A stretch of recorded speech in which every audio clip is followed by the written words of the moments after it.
I will be conducting a brief comparison and analysis between 3 different countries, New Zealand, Indonesia, and the Philippines. This will be done by looking at the similarities and differences between the 3 countries from an institutional and human capital perspective. The CIA World Factbook states that New Zealand is a parliamentary democracy. This is where the greatest representation of parliament forms the government.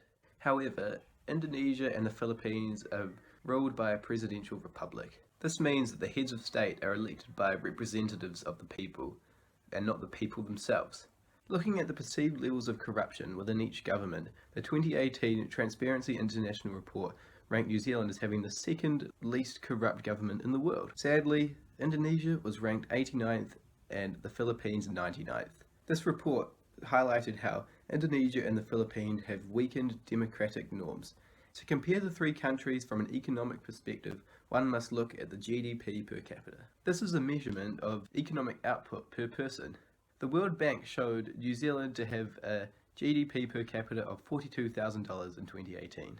Indonesia has a GDP per capita of just under $3,900, and the Philippines had even less, with just $3,100. This is in stark comparison to the overall GDP rates. The World Bank estimates that in 2018, New Zealand had a GDP of $205 billion, Philippines $330 billion, and Indonesia over $1 trillion. It's fascinating to see the massive changes in Indonesia's GDP from the early 2000s up till now, in comparison to the Philippines and New Zealand, which have just shown a steady and gradual increase over this time period.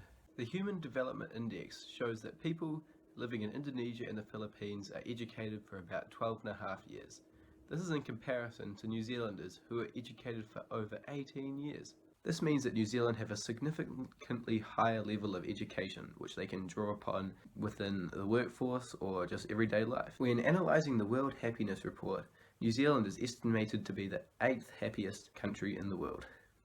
The Philippines come in at 69th and the Indonesians at 92nd. This means that New Zealanders have a perceived higher level of freedom and freedom of choice in comparison to those living in Indonesia and the Philippines. The New Zealand average age expectancy is around 82 years old. This is in comparison to about 69 in Indonesia and the Philippines. It is also great to see all 3 countries' mean life expectancy has increased by more than 10 years since 1960. When comparing the technology between New Zealand, Indonesia and the Philippines, it is also important to understand the level of access people have to the technology within these countries. Statista.com claims that in 2018, 36% of Indonesians have access to internet. This figure is expected to increase to 54% by 2023. Statista.com also claims that 69% of Filipinos have access to the internet.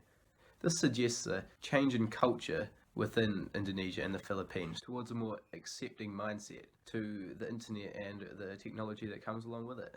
We can look at the levels of innovation between the 3 countries through the lens of the Global Innovations Index. This index measures countries' ability to innovate in the future. New Zealand come in at 25th, the Philippines rank 54th, and Indonesia comes in at 85th. The report also states that New Zealand and Indonesia are performing in line with their expected innovation performance. However, the Philippines are actually performing above what is expected given their level of economic development. Moving on to the Ease of Doing Business Index. This report shows how conducive the regulatory environment is to starting and operating a firm locally within each country.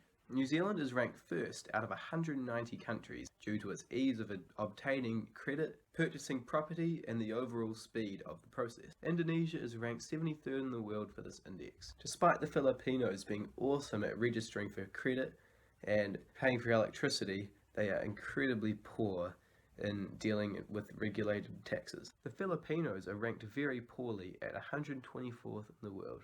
It is intriguing to learn how small the differences are between Indonesia and the Philippines. Both nations have identical average life expectancy rates, the same government systems, and even the same corruption index.